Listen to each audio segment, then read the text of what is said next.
சிவாய நம. திருச்சிற்றம்பலம். நமது சிவசிவ அன்பே சிவம் அறக்கட்டளையில் பயணம் செய்யும் அனைத்து அடியாருக்கும் இனியரு வணக்கம். இன்றைய சிறப்பு விருந்தினராக வந்திருக்கும் சுகுமார் சீனிவாசன் சார் அவர்களை குருவின் சார்பாக வருகிறது. சார், நீங்க டாபிக் சொல்லி ஸ்டார்ட் பண்ணலாம். தேங்க்யூ. ஓகே ஓகே வணக்கம். எல்லா சிவசிவ அன்பே சிவம் சேனல் குழு அன்பர்கள் எல்லோருக்குமே மாலை வணக்கம். இந்த குழுவிலே ஞானத்தை பற்றி நான் தொடர்ச்சியாக பேசிக் கொண்டிருக்கின்றேன். அதற்கு வாய்ப்பளித்த திரு பாலகிருஷ்ண ஐயாவுக்கு மிக நன்றி. ஏனென்றால் ஞானம் என்பது எல்லாராலும் பேசப்பட வேண்டும். ஞானம் என்பது எல்லோருக்கும் சென்று அடைய வேண்டும். எல்லா மக்களுமே தன்னை அறிய வேண்டும். நான் யார் என்று தெரிந்து கொள்ள வேண்டும். அதன் மூலமாக இந்த வாழ்க்கையை ஒரு ஆனந்தமாகவும் அமைதியாகவும் வாழக்கூடிய வாய்ப்பினை உருவாக்கி கொள்ள வேண்டும். அதன் மூலமாக இந்த சமுதாயத்திலே எப்பொழுதுமே இல்லாத ஒரு நிரந்தர அமைதி கொண்ட ஒரு உலகமாக இது மாற வேண்டும். இதற்கு எல்லாவற்றிற்குமே அடிப்படை என்பது இந்த ஞானம்தான், ஞான மார்க்கம்தான். இந்த ஞான மார்க்கத்தின் மூலமாகத்தான் மனிதர்கள் தங்களை தாங்களே அறிந்து கொள்ளக்கூடிய வாய்ப்பு கிடைக்கும். அந்த தங்களை தாங்கள் அறிந்து கொள்வதனால் அதன் மூலமாக பல்வேறு விதமான கஷ்டங்களும் துன்பங்களும் இப்பொழுது அனுபவித்துக் கொண்டிருக்கின்றோமே, அவை எல்லாமே மறைந்துவிடும். அடிப்படையிலே ஞானம் என்பதன் மூலமாகத்தான் மக்கள் தங்களுடைய ஒரு இயல்பான ஒரு ஆனந்த சுரூபம் என்று சொல்லப்படுகின்ற மனிதன் உண்மையிலேயே ஒரு ஆனந்த சுரூபி என்று சொல்வார்கள். அப்படிப்பட்ட ஒரு மனிதன், அத்தகைய படைப்பு, எல்லா படைப்புகளிலுமே உயர்ந்த படைப்பான மனிதனாகிய நாம் இப்பொழுது அந்த உண்மையான இயல்பான ஆனந்த சுரூபத்தை இழந்துவிட்டு மிகவும் துன்பத்திலே ஆழ்ந்திருக்கின்றோம். மிக அதிகமான துன்பத்திலே ஆழ்ந்திருக்கின்றோம். எவ்வாறு கண்கூடாக தெரிகின்றது என்றால், உலகம் ஒரு அமைதியின்மையிலே இருக்கின்றது. உலகத்திலே எங்குமே போர்கள் நடந்து கொண்டிருக்கின்றன. உலகத்திலே ஒரு பிசிக்கல் கம்பேட், அதாவது போர் என்று சொல்வது குறைவாக இருந்தாலும் ஏதோ ஒரு இடத்திலே இந்த உலகத்திலே போர் நடந்து கொண்டே இருக்கின்றது. மிகவும் கடுமையான ஆயுதங்கள் பிரயோகிக்கப்படுகின்றன. அதன் மூலம் லட்சக்கணக்கான மக்கள் துன்பப்பட்டு கொண்டிருக்கின்றார்கள், உயிரை இழக்கின்றார்கள், பல்வேறு விதமான சித்திரவதைகளுக்கு ஆளாகின்றார்கள். அவற்றிற்கு சொல்லி மாளவே முடியாது, அந்த அளவுக்கு துன்பத்தை அனுபவித்துக் கொண்டிருக்கின்றார்கள். அத்தகைய போர்கள் நடப்பதன் மூலம் உலகத்தினுடைய ஸ்திரத்தன்மையும் குறைந்து கொண்டே வருகின்றது. ஏனென்றால் இப்பொழுது இருக்கக்கூடிய ஒரு தொழில்நுட்ப வளர்ச்சியின் காரணமாக உலகத்தையே அழிக்கக்கூடிய பொருட்கள், ஒரு அணு ஆயுதங்களையே நாம் உருவாக்கி வைத்திருக்கின்றோம். அணு ஆயுதங்கள் மட்டும் இல்லாமல் மற்ற இராணுவ தளவாடங்களையும் உருவாக்கி வைத்திருக்கின்றோம். அதன் மூலம் மனிதர்களை கூட்டம் கூட்டமாக கொன்று குவிக்கக்கூடிய ஒரு திறமையை நாம் உண்டாக்கி வைத்திருக்கின்றோம். அது திறமை என்று சொல்வது அசிங்கமாக இருக்கின்றது, ஆனால் அப்படித்தான் இருக்கின்றது. ஒரு 100 வருடங்கள், அதாவது 100, 500, 2000, 1000 வருடங்களுக்கு முன்னால் உலகத்தில் நடந்த போர்களிலே மனிதர்கள் அதிகமாக கொலை செய்ய முடியாது. ஒரு மனிதனால் ஒரு 5 அல்லது 10 மனிதர்களிடம் சண்டை போட்டு அவர்களை கொல்ல முடியும். ஆனால் இப்பொழுது அப்படி இல்லை. ஒரு மனிதன் போர்க்களத்துக்கு செல்லாமலேயே ஒரு லட்சக்கணக்கான மக்களை அவன் இருக்கும் இடத்திலே இருந்து கொண்டு கொன்று குவிக்க முடியும். அத்தகைய ஒரு இராணுவ தளவாடங்களையும் அணு ஆயுதங்களையும் உருவாக்கி வைத்திருக்கின்றார்கள். இது எந்த வகையில் நியாயம் என்று சத்தியமாக தெரியவில்லை. ஏனென்றால் வாழ்க்கையிலே முன்னேற்றம், இந்த உலகத்திலேயே சிறந்த படைப்பான மனிதன் என்பவன் எதற்காக படைக்கப்பட்டான் என்று கேட்டால் சரியான பதில் நிறைய இடங்களிலிருந்து வராது. ஆனால் ஞானிகள் கண்டு பிடித்த அதனுடைய பதில் என்னவென்றால், இந்த மனிதன் எங்கிருந்து வந்தானோ அங்கேயே திரும்பி சென்று அடைய வேண்டும் என்று சொல்லக்கூடிய அடிப்படை காரணத்திற்காகத்தான் படைக்கப்பட்டிருக்கின்றான் என்று அவர்கள் சொல்லுகின்றார்கள். அதன் மூலம் என்ன தெரிகின்றது என்றால், அவர்கள் இந்த பிறவி மறுபடியும் பிறவி எடுப்பதிலே சுழன்று கொண்டு இருக்காமல், இந்த பிறவியிலிருந்து எவ்வாறு வெளிவருவது, இந்த பிறவி சக்கரத்திலிருந்து எவ்வாறு வெளிவருவது என்பதை ஆராய்ந்து தேர்ந்து அந்த வழியிலே பயணம் செய்து அதை விட்டு விலகிச் செல்லிட வேண்டும். ஒரு வழியாக முக்தி அடைய வேண்டும் என்று சொல்வார்கள். அதுதான் உண்மையான காரணம், அதுதான் உண்மையான ரகசியமும் கூட. 84 லட்சம் ஜீவராசிகள் இருக்கின்றன. அவைகளுக்கெல்லாம் கொடுக்கப்படாத சுதந்திரம் என்பது மனிதனுக்கு கொடுக்கப்பட்டிருக்கின்றது. முழுமையான சுதந்திரம் எந்த உயிரினத்துக்கும் அது கிடையாது. எல்லா உயிரினங்களும் ஒரு குறிப்பிட்டவாறு தான் வாழ்ந்து இறந்து போக வேண்டும் என்று இருக்கின்றது என்றுதான் நியதி வகுக்கப்பட்டிருக்கின்றது. அவைகள் அவ்வாறே இருக்கின்றன. அதை மீறி அவர்களால் செயல்படவும் இல்லை, செயல்படவும் தெரியாது. ஏனெனில் சுதந்திரம் கிடையாது. அவர்களுக்கு மனம் கிடையாது, அவர்களுக்கு சிந்திக்கும் திறன் கிடையாது. அப்படி இருக்கும்போது என்னவாகின்றது என்றால், எப்படி ஒரு முதலிலேயே ஒரு ப்ரோக்ராம் செய்யப்பட்ட ப்ரீ ப்ரோக்ராம்டு சாஃப்ட்வேர் என்று சொல்லலாம். அத்தகைய, அதாவது கம்ப்யூட்டர் லாங்குவேஜில் சொல்வது என்றால் ப்ரீ ப்ரோக்ராம்டு சாஃப்ட்வேர். ஸோ விலங்குகள் தே ஆர் ஆல்ரெடி ப்ரோக்ராம்டு. அவைகள் எவ்வாறு வாழ வேண்டும் என்பது அவர்களுக்குள்ளே அந்த அறிவு பதிக்கப்பட்டிருக்கின்றது. அதன் மூலமாகத்தான் அவர்கள் என்ன செய்கின்றார்கள் என்றால் அத்தகைய வாழ்க்கையை வாழ்கின்றார்கள். அதே போல வாழ்ந்து மடிந்து போகின்றார்கள். இதை தவிர அவர்களால் எதுவுமே செய்ய இயலாது, முடியாது, நினைத்தாலும் முடியாது. அப்படித்தான் இருக்கின்றது. ஆனால் மனிதனுக்கு அவ்வாறு இல்லை. மனிதனுக்கு பிறக்கும்போது எந்தவித ஒரு ஒரு ஒரு களங்கமற்ற மனதோடு பிறந்தானோ அவ்வளவுக்கு அவ்வளவு அவன் என்னவாகின்றான் என்றால், வளர்ந்த பிறகு தனது மனதை முழுவதுமாக களங்கமுள்ளதாக மாற்றிக்கொள்கின்றான், கரைபடிந்ததாக மாற்றிக்கொள்கின்றான், மாசுபட்டதாக மாற்றிக்கொள்கின்றான். அதன் மூலம் என்ன நடக்கின்றது? அந்த மாசுபட்ட மனம், அந்த களங்கமற்ற மனம், அந்த ஒரு எதிர்மறை உணர்ச்சிகளோடு வலம் வரும் மனம் என்பது மனிதனை ஆட்டு வைக்கின்றது. அதன் மூலமாகத்தான் என்ன நடக்கின்றது? உலகத்தில் நடக்கக்கூடிய அத்தனை தீமைகளுக்கும் காரணம் வேறு யாருமே கிடையாது. செடிகள் கிடையாது, விலங்குகள் கிடையாது, மனிதன் மட்டுமே காரணம். மனிதன் மட்டுமே காரணம். அப்பொழுது கேட்பார்கள், உலகத்திலே என்ன பிரச்சனை இருக்கின்றது என்று கேட்டால் அதற்கு என்ன பதில் வரும்? என்ன பதில் வரும்? மனிதன் தான் பிரச்சனை என்றுதான் பதில் வரும். ஞானிகள் அவ்வாறுதான் சொல்வார்கள். The problem is the man.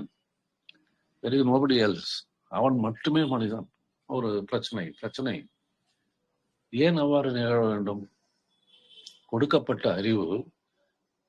நமக்கு கொடுக்கப்பட்ட அறிவு, அந்த பகுத்தறிவு என்று சொல்லப்படுவது, சொல்கிறார்கள் அல்லவா, பகுத்தறிவு படைத்தவன் மனிதன் என்று சொல்லுகின்றார்கள். என்ன பகுத்தறிவு? பகுத்தறிவு என்றால் என்னவாக நாம் புரிந்து வைத்திருக்கின்றோம்?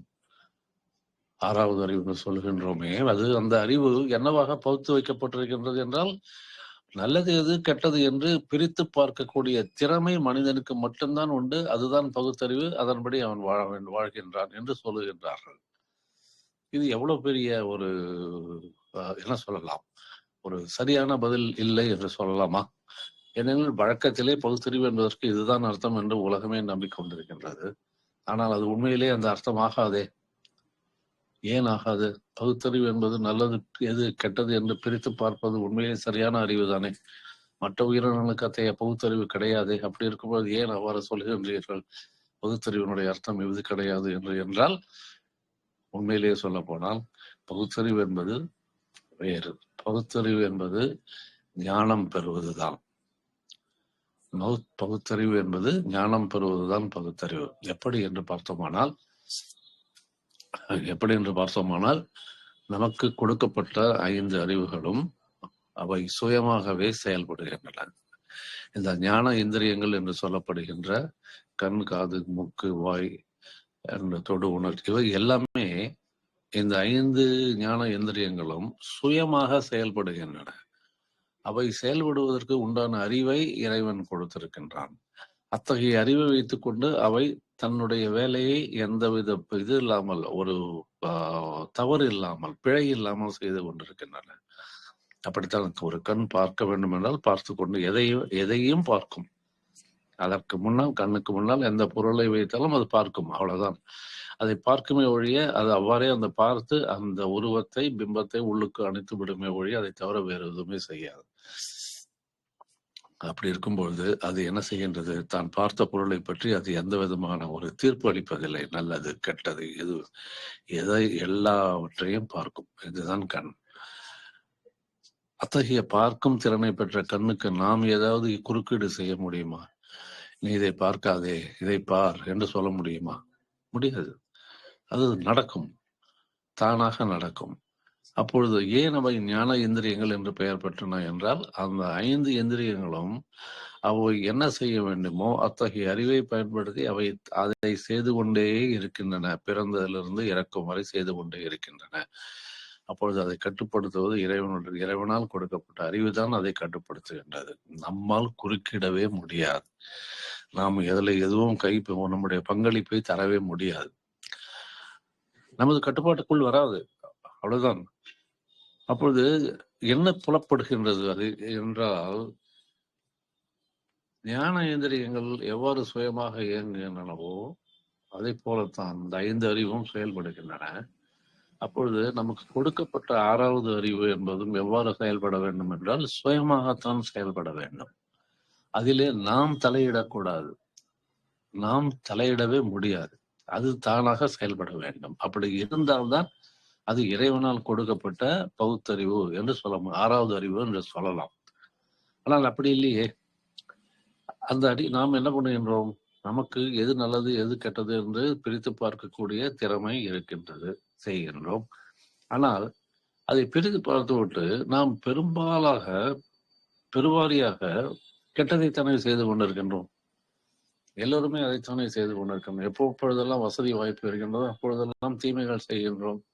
தன்னுடைய சுயலாபத்துக்காக, தன்னை வளர்த்து கொள்வதற்காக, தன்னுடைய புகழை பெருக்கிக் கொள்வதற்காக, தன்னுடைய சொத்து சுகத்தை பெருக்கிக் கொள்வதற்காக தவறுகள் செய்கின்றோமே. அது எப்படி பகுத்தறிவாகும்? நாம் பகுத்தறிவு இறைவனால் கொடுக்கப்பட்டது இருந்தால் அதிலே நாம் கை வைக்கவே முடியாது, அது தானாக செயல்படும். ஆனால் நாம் தலையிட்டு நாம் நமக்கு தேவையால் போல் அந்த அறிவை மாற்றிக் கொள்கின்றோம். செய்யக்கூடாத விஷயத்தையும் செய்கின்றோம், பேசக்கூடாத விஷயத்தையும் பேசுகின்றோம், இவ்வாறெல்லாம் செய்கின்றோம். அப்பொழுதிருந்து அது என்ன தெளிவாக தெரிகின்றது என்றால், 6வது அறிவு என்று மனிதனுக்கு கொடுக்கப்பட்டிருக்கின்ற அறிவு பகுத்தறிவு அல்ல, அது இறைவனால் கொடுக்கப்படவில்லை. அது நமக்கு கொடுக்கப்பட்டிருக்கின்றது. ஆனால் நமக்கு சுதந்திரம் கொடுக்கப்பட்டிருக்கின்றது. எவ்வாறு நாம் அதை பிரித்து பார்ப்பது, அவ்வளவுதான். அது இறைவனாக கொடுத்தது அல்ல. ஏனெனில் நாம் தான் முடிவு செய்கின்றோம் என்ன காரியங்கள் இந்த உலகத்தில் செய்ய வேண்டும் என்று. அவ்வாறு செய்கின்ற காரியங்கள் எவ்வாறு தீமை பயப்பனவாக இருக்கின்றன என்பதை நாம் நேரடியாக கண்கூடாக பார்த்து கொண்டேதான் இருக்கின்றோம். அப்பொழுது நம்முடைய பகுத்தறிவு ஒரு ஞான இந்திரியமாக செயல்படவில்லை. மற்ற 5 ஞான இந்திரியங்களைப் போல் நமது 6வது அறிவு ஒரு ஞான இந்திரியமாக, ஞான அறிவாக செயல்படவில்லை என்பதுதான் உண்மை. அதனால்தான் சொல்லுகின்றேன், பகுத்தறிவு என்பது 6வது அறிவு அல்ல. அது உண்மையிலே பகுத்தறிவு என்பது, உண்மையிலே 6வது அறிவு என்பது மனிதன் நான் யார் என்ற தன்னை அறிகின்ற ஞானம் பெறுகின்றான் அல்லவா? அத்தகைய ஞானம்தான் 6வது அறிவு. ஏனெனில் அத்தகைய ஞான அறிவை அவன் பெற்றுவிட்டான் என்றால் அதற்குள் நாம் ஊடுருவ முடியாது. என்னால் அதற்குள் செல்ல முடியாது, என்னால் அதை கட்டுப்படுத்த முடியாது. ஒரு ஞானம் பெற்றவர் எவ்வாறு இருப்பாரோ அது அவ்வாறுதான் இருப்பார், அவ்வாறுதான் செயல்படுவார். அவற்றிலே, அந்த ஞானத்திலே மனதினுடைய குறுக்கீடு இருக்காது. நமது மனதிற்கு ஏற்றாற்போல், தனக்கு பிடித்தாற்போல், தன்னுடைய சுயலாபத்துக்கு ஏற்றாற்போல், தன்னுடைய சுய நலனுக்கு ஏற்றாற்போல் என்னால் செயல்பட முடியாது ஞானம். அதுதான் உண்மையான அறிவு. அது ஏனெனில் இறைவன் அளித்த அறிவு. இறைவன் அளித்த அறிவிலே நாம் குறுக்கிட முடியாது. சிம்பிள். எவ்வாறு 5 ஞான இந்திரியங்களும் செயல்படுகின்றனவோ, சுயமாக சுதந்திரமாக எந்தவித பிழையும் இல்லாமல் செயல்படுகின்றனவோ, அவற்றிலே நாம் குறுக்கிட முடியாதோ, அதே போலத்தான் உடலுக்கு உள்ளுக்குள்ள இருக்கும் உறுப்புகள் எல்லாமே சுயமாக செயல்படுகின்றன. அது இதயமாகட்டும், நுரையீரலாகட்டும், சிறுநீரகமாகட்டும், லிவர் ஆகட்டும், எல்லாமே சுயமாக செயல்படுகின்றன. அவற்றிலே நம்முடைய பங்களிப்பு ஜீரோ. அவ்வளவுதான். அதை தவிர எதுவுமே கிடையாது. ஆனால் அவ்வளவு சுத்தமாக, அவ்வளவு நேர்த்தியாக, அவ்வளவு உன்னதமாக அந்த உள்ளுக்குள்ள இருக்கின்ற உறுப்புகள் எந்தவித சுயலாபம் இல்லாமல், எந்தவித எதிர்பார்ப்பு இல்லாமல் செயல்பட்டு கொண்டே இருக்கின்றன, நம்மை காப்பாற்றிக் கொண்டே இருக்கின்றன அல்லவா? அப்படித்தானே இருக்கின்றது. பிறகு அவைகளுக்கு அந்த ஞானத்தை யார் கொடுத்தது? அந்த அறிவை யார் கொடுத்தது? இறைவன் தான் கொடுத்திருக்கின்றான். இல்லாவிடில் எல்லா மக்களுக்கும் 700 கோடி மக்களுக்கும் உள்ளுக்குள் இருக்கக்கூடிய உறுப்புகள் எவ்வளவு சுதந்திரமாக, நேர்த்தியாக, உன்னதமாக இயங்குகின்றன என்று யோசித்து பார்த்தோமானால் நமக்கே வியப்பு வந்துவிடும். அத்தகைய ஒரு உன்னதமான அறிவை கொடுத்திருக்கிறார். அந்த உன்னதமான அறிவிலே மனிதன் தன்னுடைய மனதை வைத்துக் கொண்டு குறுக்கிட முடியாது என்பதுதான் உண்மை. என்னால் செய்ய முடியுமா? எனக்கு இந்த இடது பக்கத்திலே ரத்தம் அதிகமாக தேவைப்படுகின்றது, நீ அந்த பக்கம் ஒரு 2 லிட்டர் ரத்தத்தை செலுத்து என்று என்னுடைய உடலுக்கு நான் கட்டளை போட முடியுமா? இந்த பக்கம் குறைவாக கொடு, இந்த பக்கம் அதிகமாக கொடு, இல்லை ஏதோ ஒரு கட்டளை கொடுக்க முடியுமா? 5 இந்திரியங்களுக்கும் கொடுக்க முடியாது, உடலுக்குள்ள இருக்க உறுப்புகளுக்கும் கொடுக்க முடியாது. அவ்வாறுதான் வைத்து விட்டார் இறைவன். ஏனெனில் அவருக்கு மனிதன் மேல் நம்பிக்கை இல்லை. மனிதனுக்கு இந்த விஷயத்திலே சுதந்திரத்தை கொடுத்திருந்தால், ஞானேந்திரியங்களை இயக்கக்கூடிய சுதந்திரத்தை கொடுத்திருந்தால், உடலுக்குள்ளே இருக்கும் உறுப்புகளை இயக்குவதற்கு சுதந்திரங்கள் கொடுத்திருந்தால் என்னவாகும்? மனிதன் இறந்து போயிருப்பான், அவனால் வாழ்ந்திருக்கவே முடியாது. ஏனெனில் நாம் நமது மனதிற்கு ஏற்றாற்போல் செயல்பட ஆரம்பித்தோமானால் நாம் எதை செய்ய வேண்டும் செய்யாமல் அதை நம்ம சாகடித்து விடுவோம். ஒரு மூச்சு விடுவதற்கு மறந்து விடுவோம், பார்ப்பதற்கு மறந்து விடுவோம், தூங்கி விடுவோம், எது வேணாலும் நடக்கும். அதை நினைத்து பார்ப்பதே கடினமாக இருக்கின்றது. அதனால்தான் இறைவன் என்ன செய்து விட்டார்? உனக்கு தேவையானவற்றை நான் பார்த்துக் கொள்ளுகின்றேன், உன்னுடைய உடலினுடைய இயக்கத்தை நான் பார்த்துக் கொள்ளுகின்றேன், உன்னுடைய ஞான எதிரியங்களுடைய இயக்கத்தை நான் பார்த்துக் கொள்ளுகின்றேன். நீ செய்ய வேண்டியதெல்லாம் என்ன? நீ உன்னுடைய சுவாசத்தை நான் பார்த்துக் கொள்கின்றேன், பார்வையை நான் பார்த்துக் கொள்கிறேன், கேட்கும் உணர்ச்சியை நான் பார்க்கிறேன், சுவையை, சாப்பிடுவதை, ஜீரணம் பண்ணுவதை எல்லாம் நான் பார்த்துக் கொள்கின்றேன், கழிவுகளை வெளியேற்றுவதை நான் எல்லாவற்றையுமே நான் பார்த்துக் கொள்கின்றேன். ஆனால் நீ செய்ய வேண்டியது என்ன? சாப்பாடு சாப்பிடு, உணவை உட்கொள், அவ்வளவுதான். அது அந்த உணவு தொண்டைக்கு கீழே சென்ற பிறகு அது தானாக செயல்படுகின்றது. ஜீரண உறுப்புகள் தானாக செயல்பட்டு இரத்தத்தை பிரித்து நியூட்ரியன்ஸ், விட்டமின்ஸ் எல்லாவற்றையும் பிரித்து எடுத்துவிட்டு கழிவை வெளியே அனுப்பி விடுகின்றன. இவை தானாக செயல்படுகின்றன, அவை இறைவனுடைய கட்டளையினால் செயல்படுகின்றன. அது நம்முடைய பங்களிப்பு இல்லை. அதனால் இறைவனுக்கு மனிதன் மேல் நம்பிக்கை இல்லை என்பதை குறிப்பதுதான் இது. எல்லாவற்றையும் கொடுத்திருப்பானே அந்த சுதந்திரத்தை, you can control your body என்ற சுதந்திரத்தை கொடுத்திருப்பானே, கொடுக்கவில்லை. நம்பிக்கை இல்லை மனிதன் மேல். ஆனால் அவனுக்கு சிந்திக்கக்கூடிய ஆற்றலை கொடுத்து விட்டார். மனதை கொடுத்து மனதின் மூலமாக நீ சிந்திக்க முடியும், அறிவு பெற முடியும். அறிவு பெற்று நீ மறுபடியுமே இறைவன் என்னை அடைய வேண்டும் என்று சொல்லித்தான் மனிதன் இங்கே அனுப்பப்பட்டிருக்கின்றான். ஆனால் அந்த அறிவை நாம் என்ன செய்து விட்டோம் என்றால், புற உலகத்திலேயே செலுத்திக் கொண்டு இருந்து விட்டோம். புற உலகிலேயே செலுத்திக் கொண்டு இருந்து விட்டு புற உலகிலே பிரமாதமான சாதனைகளை கண்டுபிடித்து, நவீன உபகரணங்களை, விஞ்ஞான முன்னேற்றங்களை, தொழில்நுட்ப உண்மைகளை கண்டுபிடித்து அதன் மூலம் வெளி உலகிலே நாம் எந்த அளவுக்கு வசதி வாய்ப்புகளோடு வாழ முடியுமோ அந்த அளவு வசதிகளை பெருக்கி கொண்டு விட்டோம். எதனால்? சிந்தித்து செயல்பட்டதுனால். அதை சிந்திக்கக்கூடிய ஆற்றல் மனிதனுக்கு மட்டும் கொடுக்கப்பட்டது. அதை வைத்து அவன் செய்து விட்டான். வெளிப்புறத்திலேயே மனதை செலுத்தி விஞ்ஞான முன்னேற்றத்தை உண்டாக்கி தொழில்நுட்பத்தின் மூலமாக பல்வேறு பொருட்களை கண்டுபிடித்து அந்த பொருட்கள் மூலம் மனிதன் இன்பம் அனுபவிப்பதற்காக கண்டுபிடித்து விட்டான்.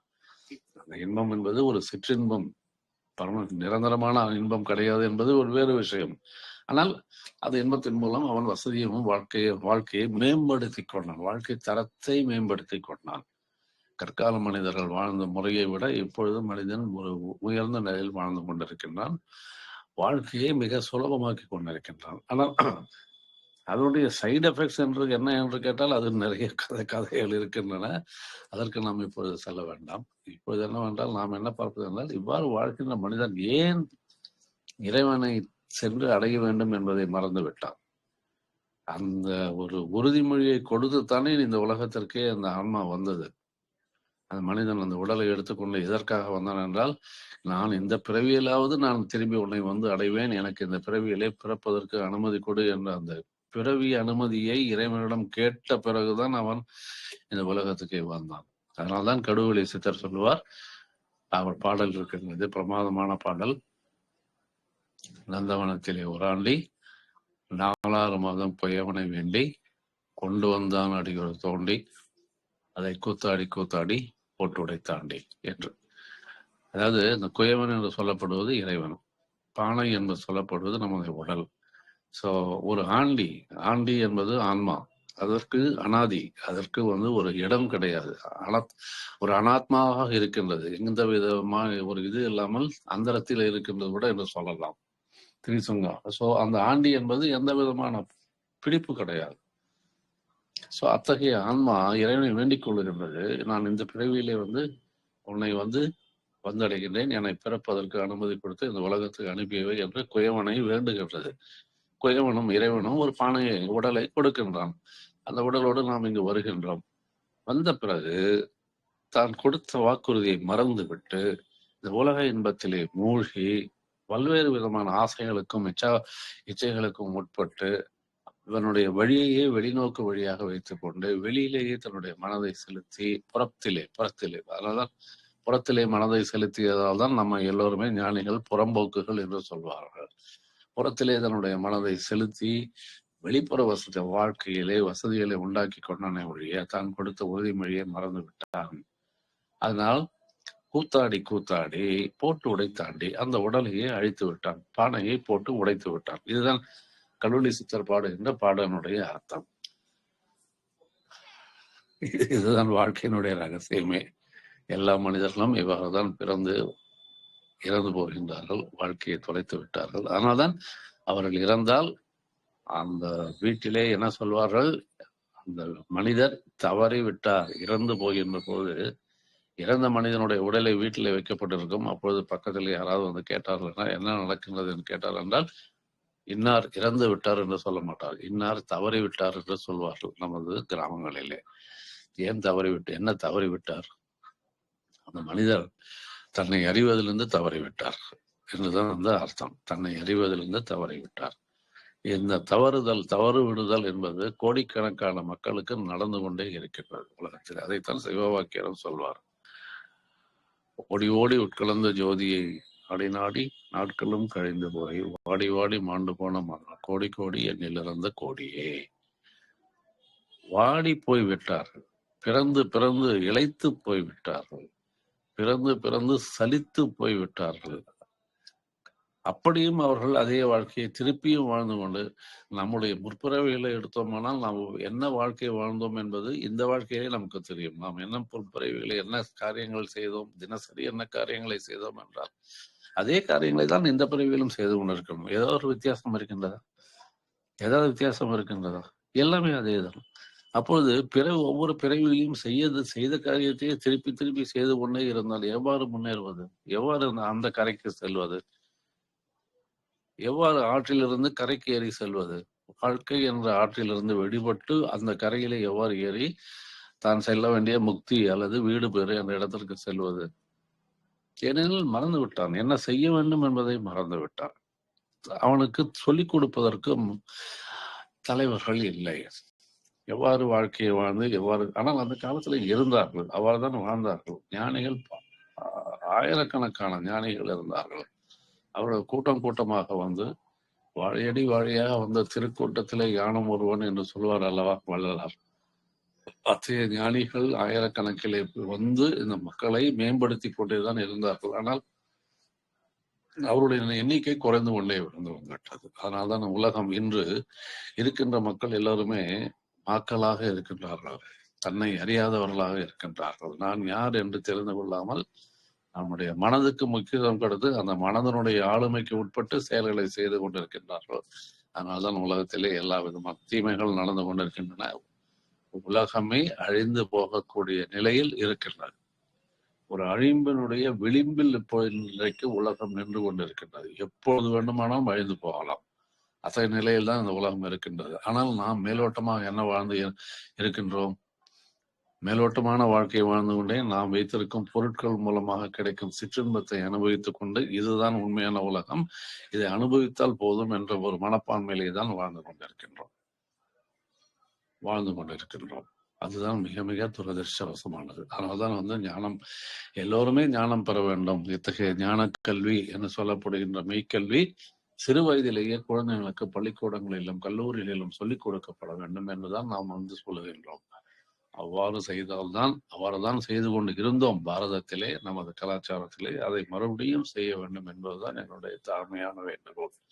அதை குறைந்தபட்சம் இந்த ஞான மார்க்கத்தில் இருப்பவர்களாவது அவர்களை சுற்றி இருக்கும் மனிதர்கள், நண்பர்கள், உறவினர்கள் இவர்களுக்கு இந்த ஞானத்தை எடுத்து சொல்லி இவ்வாறுதான் நாம் வாழ வேண்டும், ஆனால் நாம் இவ்வாறு வாழ்கின்றோம், இதனால் தான் பிரச்சனைகள் உலகத்திலே, குடும்பத்திலே பிரச்சனை, சமுதாயத்திலே பிரச்சனை, நாட்டிலே பிரச்சனை, உலகத்திலே எல்லா இடத்திலும் பிரச்சனைகளாக இருக்கின்றன. ஆன்மநேய ஒருமைப்பாடு என்பதை மறந்துவிட்டோம்.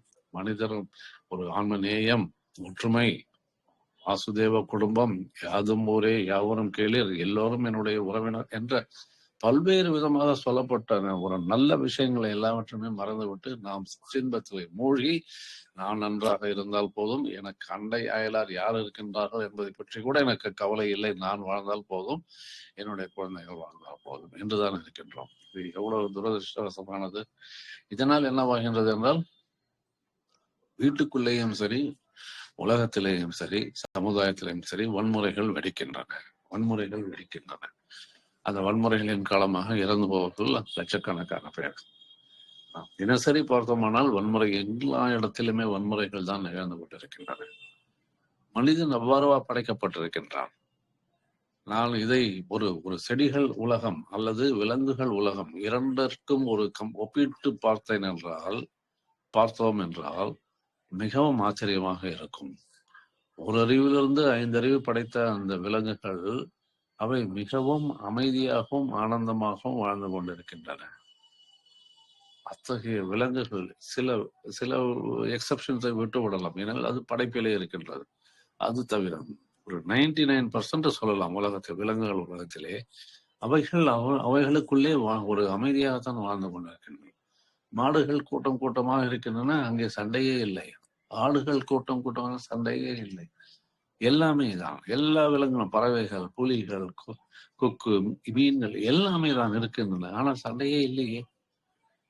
சண்டையை போட்டுக் கொள்வதில்லையே, அவைகளுக்குள் சச்சரவே வருவதில்லையே, அவைகளுக்கு பஞ்சாயத்து தேவையில்லை, கோர்ட்டு தேவையில்லை, போலீஸ் ஸ்டேஷன் எதுவுமே தேவையில்லையே. ஆனால் அவளுக்கு 5 அறிவு தான். ஆனால் 6வது அறிவு படைத்த மனிதனுக்குத்தான் இவை எல்லாமே தேவைப்படுகின்றது. ஏனெனில் இவனுக்கு வாழ தெரியவில்லை. நாம் அவைகளை பார்த்து கூட கற்றுக்கொள்ளவில்லை. எப்படி ஒரு உயர்ந்த மரம் இருக்கின்றது, அதற்கு பக்கத்திலே சிறிய செடி இருக்கின்றது, புல் வளர்கின்றது காலடியில. அவைகளுக்குள்ளே அது பெரிய மரம் அந்த சிறிய மரம் செடிகளையும் புல்லையும் உதைத்து தள்ளுகின்றதா? என் பக்கத்திலே வராதே, நான் பெரியவன் என்று சண்டை போடுகின்றதா? அவை தனித்தனியாக வளர்கின்றன. பெரிய மரம் வளர்கின்றது, அதன் காலடியிலே ஒரு சிறிய புல்லும் வளர்கின்றது. நோ ப்ராப்ளம், பரவாயில்லை, நீ என் பக்கத்திலே நீ வளர், தட்ஸ் ஆல். ஆனால் நாம் அப்படி இருக்கின்றோமா? மனிதர்கள் அவ்வாறு இருக்கின்றார்களா? மற்ற யாரையுமே பக்கத்திலே சேர்த்துக் கொள்வதே இல்லையே. எங்கே அவர்கள் தன்னுடைய சொத்திலே பங்கு பெற வந்துவிடுவார்கள், தங்களுடைய இன்பத்தை பங்கு பெறுவதற்காக கேட்பார்கள், நம்மிடமிருந்து உதவிகள் பெறுவதற்காக கிட்டே வந்து விடுவார்கள் என்றெல்லாம் யோசித்துக் கொண்டேதான் நம் மனிதர்களை சேர விடுவதில்லை யாரையுமே. அந்த காலத்தில் இருந்த விருந்தோமல் எல்லாம் எங்கே போயிற்று? அந்த காலத்து கிராமங்களிலே பார்க்கலாம், வீட்டுக்கு முன்னால் திண்ணைகள் இருக்கும், சத்திரங்கள் கட்டப்பட்டிருக்கும். எதற்காக? ஒரு வழிபோக்கர்கள் வந்தால், விருந்தாளிகள் வந்தால் அவர்கள் தங்குவதற்கு அந்த திண்ணை, யார் வேணாலும் அந்த திண்ணையில் படுத்து தூங்கலாம். அதற்காக தான் திண்ணைகள் கட்டப்பட்டிருந்தன. ஒரு சத்திரங்கள் கட்டி வைத்தார்கள். தங்குவதற்கு இடம் தேவைப்பட்டு அங்கே போய் தங்கலாம். அப்படிப்பட்ட விருந்தோம்பலை பெற்ற நாம் இன்று ஏன் எவ்வாறு இருக்கின்றோம்? திண்ணைகளும் கிடையாது, சத்திரங்களும் கிடையாது, எங்க போனாலும் பணம் தான், பணம் கொடுத்தால் தான் இடம். அப்படி ஆகிவிட்டது. யாரையுமே சேர்ப்பதே இல்லையே. அது ஒரு வன்முறை அல்லவா? அத்தகைய விலங்குகள் உலகத்திலே அந்த வன்முறை கிடையாது, செடிகள் உலகத்திலே வன்முறைகள் கிடையாது. மனிதன் தான் வன்முறையிலே ஈடுபட்டு கொண்டிருக்கின்றான். ஆயிரக்கணக்கான வருடங்களாக போர்கள் மூலமாக லட்சக்கணக்கான மக்களை கொன்று குவித்துக் கொண்டிருக்கின்றான். லட்சக்கணக்கான மக்கள் கை போய், கால் போய், உடம்பு காயங்கள் உண்டாகி வாழ்க்கையே சின்ன பின்னமாகி விட்டார்கள். அப்படி இல்லாம போரிலே எத்தனை பேர் இறந்தார்கள் என்றுதான் கணக்கு இருக்கின்றதை ஒழிய எத்தனை பேர்கள் இவ்வாறு அரைக்குறை காயங்களோடு அரைக்குறை உயிரை வாழ்ந்து கொண்டிருக்கின்றார்கள் என்பது யாருக்குமே தெரியாது. அப்படிப்பட்ட ஒரு கொடூரத்தை உண்டாக்கி கொண்டிருக்கும் மனிதன் அந்த காலத்தில் இன்றைக்கும் அவ்வாறுதான் இருக்கின்றான். இன்றைக்கும் போர் நடக்கின்றன. லட்சக்கணக்கான மக்கள் சித்திரவதைக்கு உள்ளாகி இருக்கின்றார்கள். அதை பார்க்கக்கூடிய தலைவர்களுக்கு கூட எந்த விதமான ஒரு கருணை உணர்ச்சி என்பது மனதிலே இருக்காது அல்லவா? மற்ற உயிர்கள் படும் துன்பத்தை கண்டால் நமது கண்ணிலே நீர் வர வேண்டும் என்றுதான் ஞானிகள் சொல்கிறார்கள். தன்னுயிர் நீக்கினும் செய்யற்க பெரிதோர் உயிர் நீக்கும் செயல் அப்படின்ற திருவள்ளுவர் சொல். இன்னொரு உயிர், என்னுடைய உயிர் போனா கூட பரவாயில்ல, நான் இன்னொரு உயிரை போக வைக்க மாட்டேன் என்றல்லவா அவர் திருவள்ளுவர் சொன்னார். ஆன்மநேய ஒருமைப்பாடு ஜீவகாரணி ஒழுக்கம் என்பதன் மூலம் மற்ற உயிர்களை தன்னை போல் பாவித்துக் கொள்ள தன்னை போல் நேசியுங்கள் என்றுதானே வள்ளலார் சொன்னார்.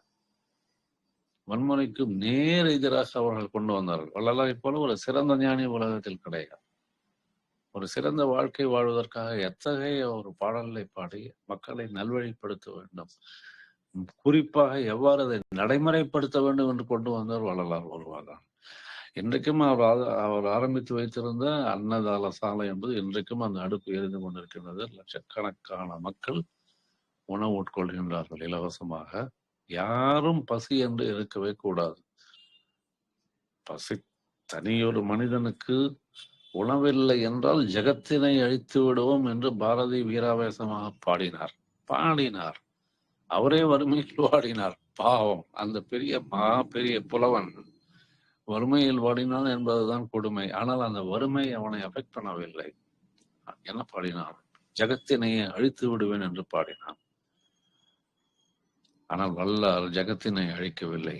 நான் யாவருமே வாடி போகக்கூடாது, நான் சாப்பாடு போடுகின்றேன், நீங்கள் வாருங்கள் என்று சொல்லி அன்ன தர்மசாலையை ஆரம்பித்து வைத்து இன்றைக்கும் அது நடந்து கொண்டிருக்கின்றது. அவருடைய அருளால், இறைவனுடைய அருளால் நடந்து கொண்டே இருக்கின்றது. உலகெங்கும் வள்ளலாருடைய பக்தர்கள் தங்களால் முடிந்த அளவுக்கு மற்ற நபர்களுக்கு அன்னதானம் செய்வதன் மூலம் அவருடைய பசிப்பிணியை போக்கிக் கொண்டிருக்கின்றார்கள்.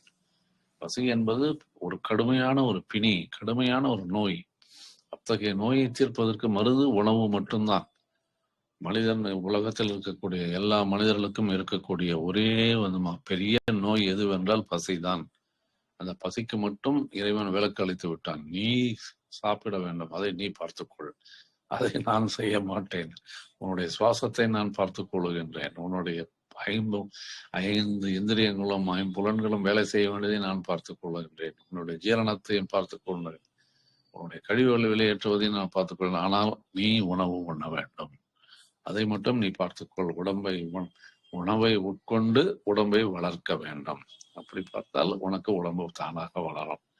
இதை மட்டும் உனக்கு பொறுப்பு கொடுத்து விட்டேன் என்றுதான் அதை இறைவன் மனிதனுக்கு கொடுத்து விட்டான்.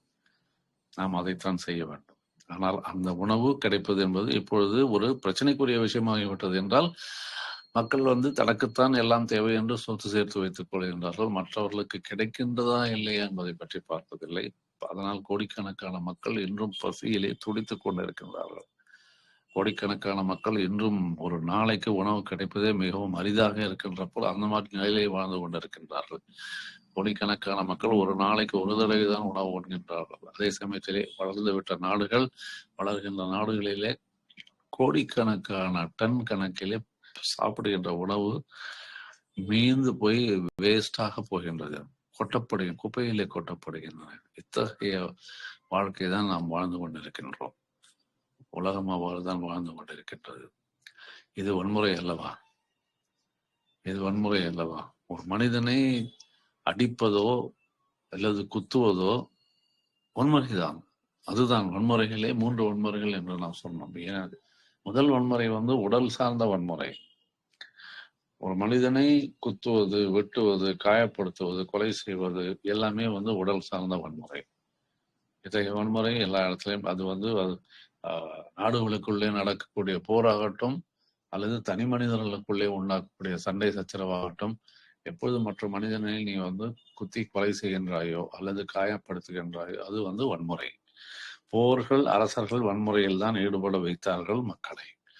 அரசர்கள் பெரிய சாம்ராஜ்யத்தை உருவாக்க வேண்டும் என்ற ஒரு பேராசையினாலே போர்களை மற்ற நாடுகளின் மீது போர் தொடுத்து அவற்றை தன்வசமாக்கி கொண்டு அந்த நாடுகள் மீது இவர்கள் ஆட்சி செலுத்தினார்கள்.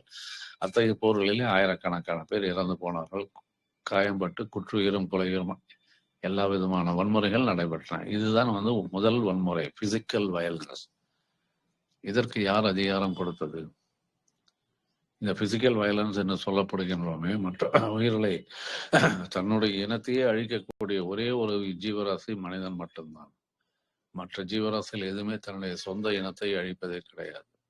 ஆனால் மனிதன் மனிதனையே கொல்லுகின்றான். ஒரே ஒரு ஜீவராசி தன்னுடைய இனத்தையே அழிக்கின்றது மனிதன்.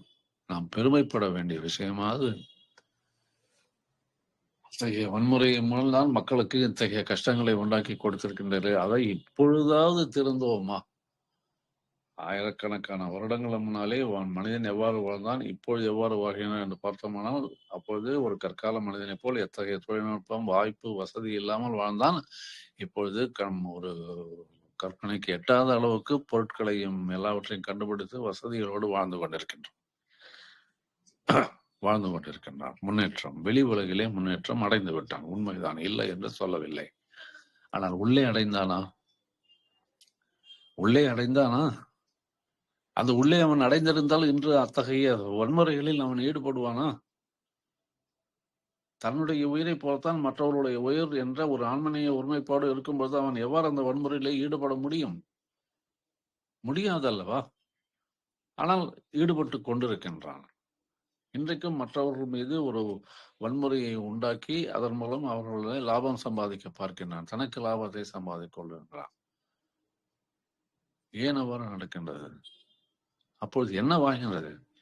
அதனுடைய முடிவு என்ன? அது முடிவு என்னவென்றால், நீ முன்னேறவில்லை. வெளி உலகத்திலே மனிதன் முன்னேறிவிட்டான். நான் அகத்திலே முன்னேறவே இல்லை.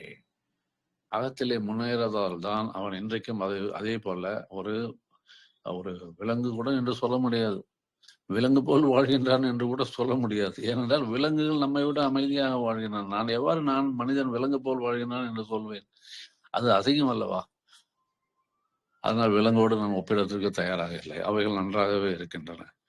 ஒரு மனிதனை நீ மிருகம் போல் வாழ்கின்ற என்று சொல்வதே தவறு. மிருகங்கள் அன்போடும் ஆனந்தத்தோடும் வாழ்கின்றன, எத்தகைய பிரச்சனைகள் இல்லாமல். ஆனால் நாம் அவ்வாறு இல்லை. பிறகு அப்படி இருக்கும்போது மனிதனை எவ்வாறு மிருகத்தோடு கம்பேர் செய்வது?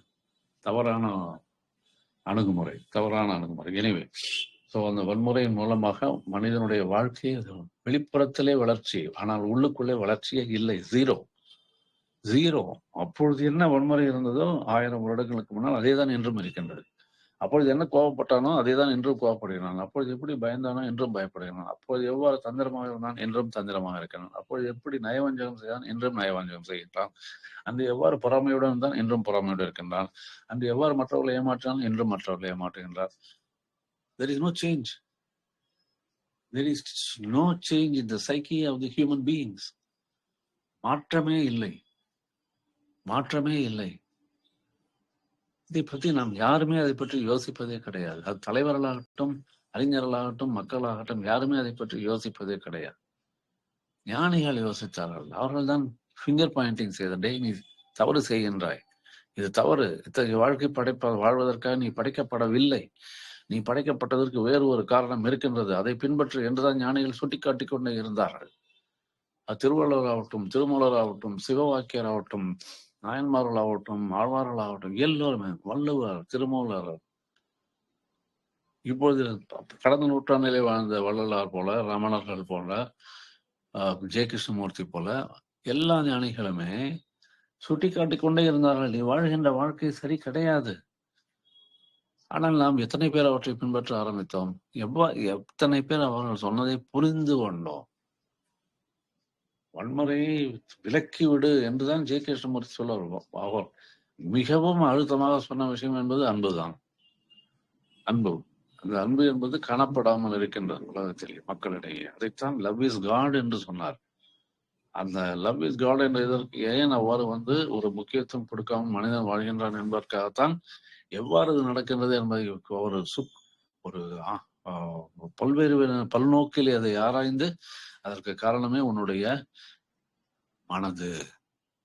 நீ ஐடென்டிஃபைடு கண்டிஷன்டு மைண்ட் என்று சொல்வார். அத்தகைய பல்வேறு விதமான சார்பு நிலைகளை மனதிலே உருவாக்கி வைத்துக் கொண்டு அவற்றின் மூலம் நீ செயல்படுகின்றாய். அதனால்தான் இந்த பிரச்சனை என்று அதனால்தான் நான் எவ்வாறு வாழ வேண்டும் என்றால், you should live under a choiceless awareness என்று அந்த விழிப்புணர்வை பற்றி ஒரு கொடுத்தார். ஒரு புதிய பதத்தை யூஸ் பண்ணார், சாய்ஸ்லெஸ் அவேர்னஸ் என்று. அதன் மூலம் வாழ்ந்தால் நீ இவ்வாறு வாழலாம், அன்போடும் அமைதியோடும் ஆனந்தத்தோடும் வாழலாம் என்று வள்ளலார் அதையே ஜீவகாருண்ய ஒழுக்கம் என்று சொன்னார். வள்ளலார் ஜீவகாருண்ய ஒழுக்கத்தோடு நீ இரு, அப்பொழுது எல்லாமே சரியாகிவிடும். அதை தவிர வேறு எதுவுமே தேவையே இல்லை. நீ எதையும் படிக்க வேண்டாம், சாஸ்திரங்கள் வேண்டாம், வேதங்கள் வேண்டாம், பிரார்த்தனைகள் வேண்டாம், எல்லாவற்றையும் தூக்கி போட்டு விடு என்றுதான் சொன்னார். தேவையில்லை. ஆனால் நீ ஜீவகாருண்யத்தோடு வாழ். ஒரு உயிரை கூட நான் பலி கொடுக்க மாட்டேன், ஒரு உயிருக்கு கூட தீங்கு செய்ய மாட்டேன், என்னுடைய மனதாலோ என்னுடைய காரிய செயல்களாலோ மற்ற உயிர்களுக்கு எந்த வகையிலும் தீங்கு விளைவிக்க மாட்டேன். என்னுடைய வார்த்தை, என்னுடைய செயல் எதுவுமே மற்றவர்களுக்கு துன்பத்தை கொடுக்காது. அதுதான் ஆன்மீக ஒருமைப்பாடு. அதுதான் ஜீவகாருண்ய ஒழுக்கம். ஜீவகாருண்ய ஒழுக்கம் என்பது மக்களுக்கு, பசித்த மக்களுக்கு உணவு கொடுப்பது மட்டும் ஜீவகாருண்யம் அல்ல, மற்ற ஜீவன்களை காப்பாற்ற வேண்டும். இடுக்கை இழந்தவன் கை போல் அங்கே நெடுக்கன் களைவதாம் நட்பு என்று சொன்னார் அல்லவா வள்ளுவர். அதே போல மக்கள் எந்த நேரத்திலே துன்பப்படுகின்றார்களோ அதை பார்த்தவுடன் அவர்களுக்கு எந்த விதத்தில் உதவ முடியும் என்று நீ உதவ வேண்டும். அதுதான் ஆன்மீக ஒருமைப்பாடு. அத்தகைய உதவி செய்வதன் மூலம் அந்த மனிதனுடைய அந்த ஏழையினுடைய மனதிலே துன்பப்படுகின்றவருடைய முகத்திலே தெரிகின்ற இன்பம் தான் இறை தரிசனம் என்று சொன்னார். இறை தரிசனம் என்று எங்கெங்கேயோ சுத்தி கொண்டிருக்கின்றாயே, அதெல்லாம் இறை தரிசனமே கிடையாது. நீங்க வா, கஷ்டப்படுகின்ற மனிதனுக்கு உணவு கொடு, துன்பத்தில் இருக்கிற மனிதனுக்கு கை கொடுத்து உதவி செய்.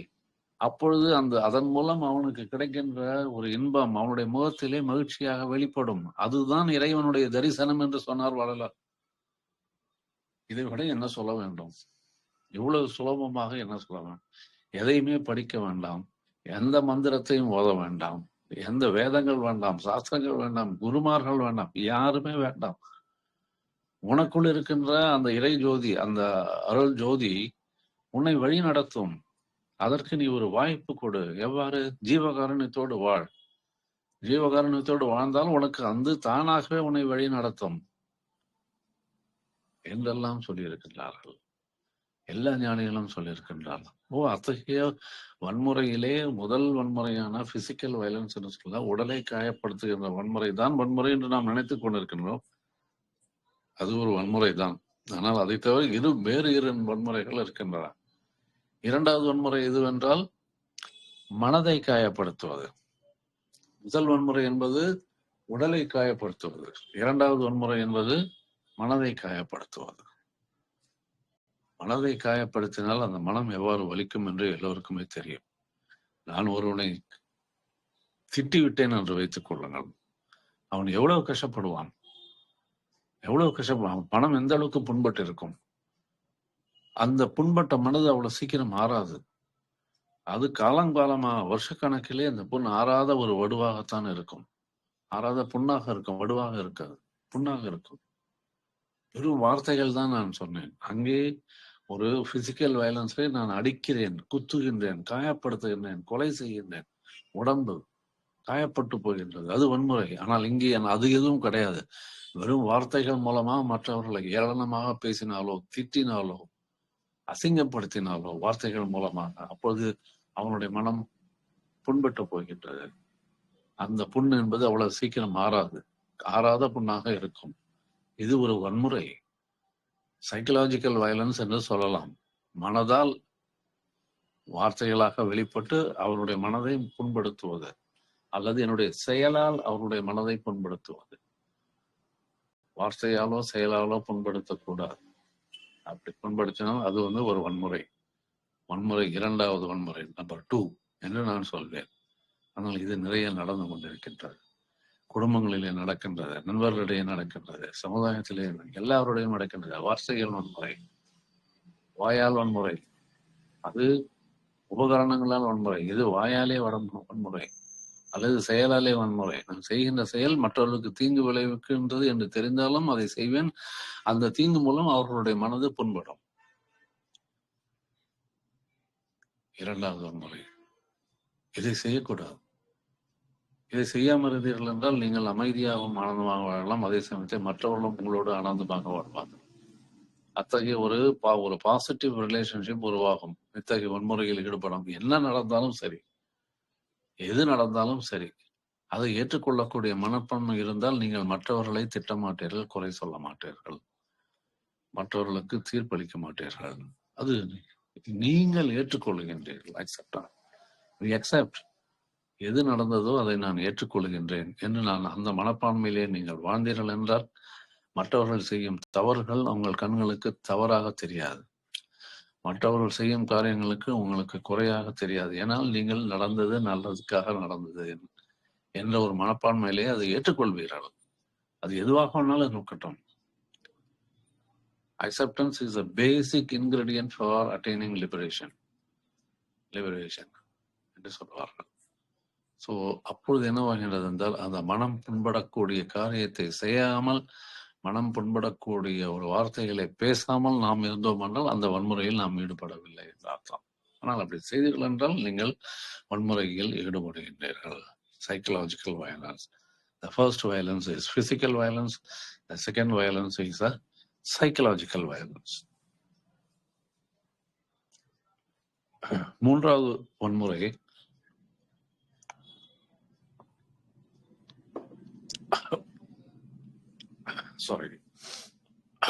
மூன்றாவது வன்முறை என்பது தன்னோட ஜீவனை காயப்படுத்துவது. மற்ற ஜீவன்களை மற்றவர்களை காயப்படுத்துகின்றோம் என்று சொல்லலாம். அது மனிதர்களும் அடங்கும், விலங்குகள் அடங்கும், செடி கொடிகள் எல்லாமே அடங்கும் அது. ஆனால் மூன்றாவது வன்முறையிலே தன்னுடைய ஜீவனையே காயப்படுத்துவது தான் மூன்றாவது வன்முறை. நீங்கள் கேட்கலாம், அது எப்படி ஜீவனை காயப்படுத்த முடியும்? ஆன்மாதான் அழிவற்றதாயிற்று, அதை எப்படி நாம் காயப்படுத்த முடியும் என்று கேட்கலாம். உண்மைதான், அது அவர் செய்ய முடியாது. ஆனால் வெளிப்படையாக பேசும்போது என்ன சொல்லினாலும் நீங்க உன்னுடைய ஜீவனை காப்பாற்ற வேண்டும் என்று சொல். ஜீவன் ஒரு காப்பாற்றப்பட வேண்டிய ஒரு பொருளே கிடையாது. அது பிரம்மத்தினுடைய ஒரு பகுதி என்று சொல்லலாம், அல்லது பிரம்மமே அதுவாக இருக்கின்றது என்று சொல்லலாம். அப்படி இருக்கும்போது அதற்கு என்ன தீங்கு செய்ய முடியும்? நம்ம செய்யவே முடியாது, எந்த வகையிலும் செய்ய முடியாது.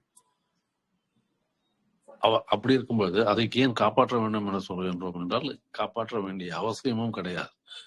ஏனெனில் அது முழுமையானது. அதை நீ யார் காப்பாற்றுவதற்கு? உனக்கு என்ன தகுதி இருக்கின்றது? நீ யார்? ஃபர்ஸ்ட் ஆஃப் ஆல் அங்கே நீ காப்பாற்றுகின்றாய் என்று யார் இருக்கின்றார்கள்? காப்பாற்றுவதற்கு யார் இருக்கின்றார்கள்? First of all where is a person? there is no person, இல்லையா? நம்முடைய ஒரு மனிதன் என்பது என்னவா யாராக இருக்கின்றான்?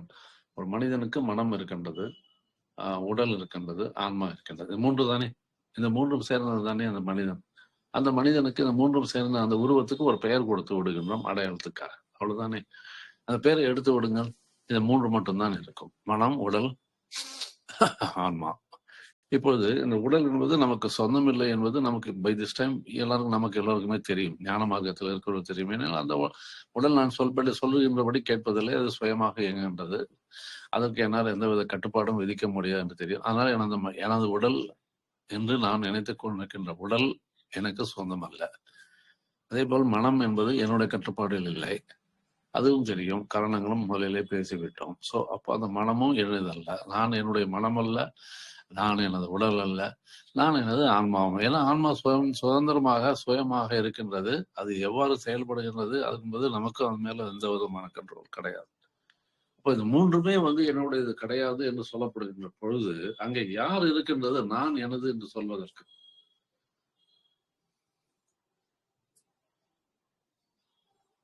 அங்கே யார் இருக்கின்றது? மனம் கிடையாது, உடல் கிடையாது. உடல் சொல்லாது நான் தான் நான் அப்படின்னு சொல்லாது, மனமும் சொல்லாது நான் தான் நான் என்று சொல்லாது, ஆன்மாவும் நான் தான் நான் என்று சொல்லாது. அப்போது நான் என்பது யார்? நான் என்று சொல்லிக் கொண்டிருக்கின்றோமே, யார் அந்த நான்? யாருமே இல்லையே. அப்படி இருந்தால்தானே அவர் மற்றவர்களுக்கு துன்பத்தை விளைவிக்க முடியும். மற்றவர்களுக்கு துன்பத்தை, அதாவது 2 பேர் வேண்டும். ஒருவர் மற்றவருக்கு துன்பம் விளைவிப்பார் இல்லையா? 2 பேர் வேண்டும். இப்பொழுது அந்த இல்லை என்று வைத்துக் கொள்ளுங்கள். இருவருமே இல்லை என்றால் யார் யாருக்கு துன்பத்தை விளைவிப்பது? இந்த பக்கம் ஆன்மா இருக்கின்றது, இந்த பக்கம் ஆன்மாவிற்கு எந்த விதமான ஒரு பாதுகாப்பு தேவையில்லை, அது எதுவுமே தேவையில்லை. அதை காப்பாற்றுவதற்கு இந்த பக்கம் யாருமே இல்லை. அப்பிறகு எப்படி ஆன்மாவை நான் காப்பாற்றுகின்றேன் என்று சொல்ல முடியும்? நான் என்பதே இல்லையே. இருந்தால் தானே நான் பார்க்கின்றேன் என்று சொல்ல முடியும், நான் கேட்கின்றேன் என்று சொல்ல முடியும், நான் உன்னை காப்பாற்றுகின்றேன் என்று சொல்ல முடியும். யாருமே இல்லை. இதுதான் உண்மை. அப்பொழுது ஜீவனை காப்பாற்ற வேண்டும் என்று சொல்லப்படுவது என்னவென்றால், இந்த மனம், உடல், ஜீவன் ஆகிய மூன்றும் இணைந்து ஒரு உருவமாக செயல்பட்டு இந்த உலகத்திலே காரியங்கள் செய்து கொண்டிருக்கின்றன அல்லவா? அந்த காரியங்கள் மூலமாக நான் என்னை அறிந்து கொள்ள வேண்டும். நான் யார் என்பதை. நான் என்று ஒன்று இல்லை, இந்த மூன்று தான் இருக்கின்றன. இந்த மூன்றுமே ஒரு இணைந்து செயல்படுகின்றன. அவைகள் தவிர வேறு யாருமே இங்கு இல்லை. நான் என்று இல்லை என்ற உண்மை புறப்பட்டதனால் அங்கே நான் என்பது இல்லாமல் போய்விடும். There is no doer. செய்கின்றேன், கர்த்தா என்று ஒருவன் கிடையாது. நான் செய்கின்றேன் என்று சொல்வது தவறு. ஏன்னா நானே கிடையாது. அந்த காரியம் செய்யப்படுகின்றது.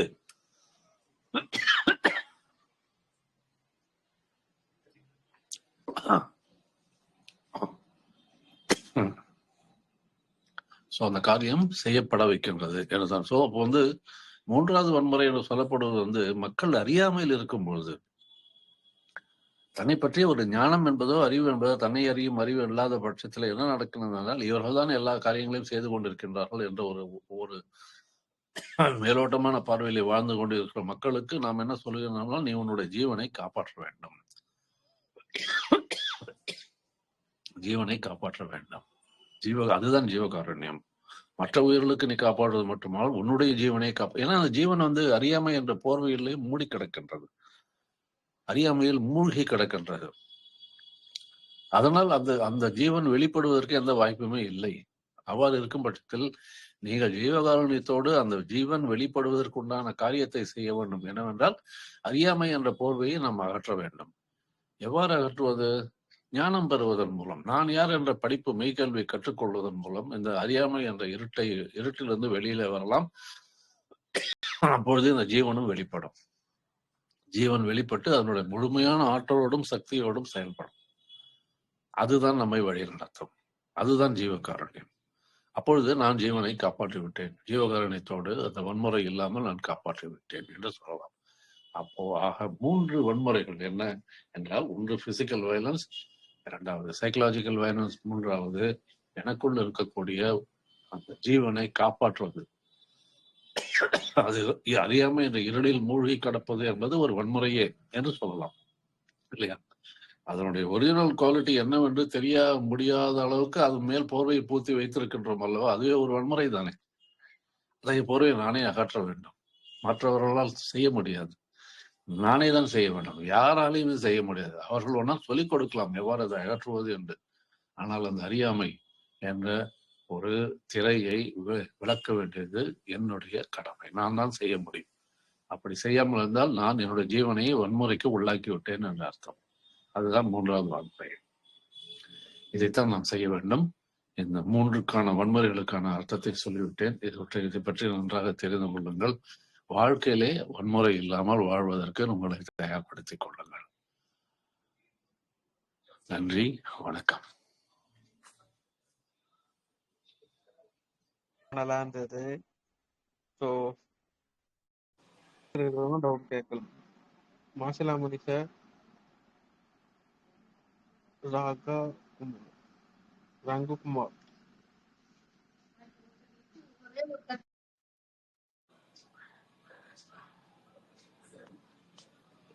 அன்மியூட் பண்ண சொல்லுங்க சார்.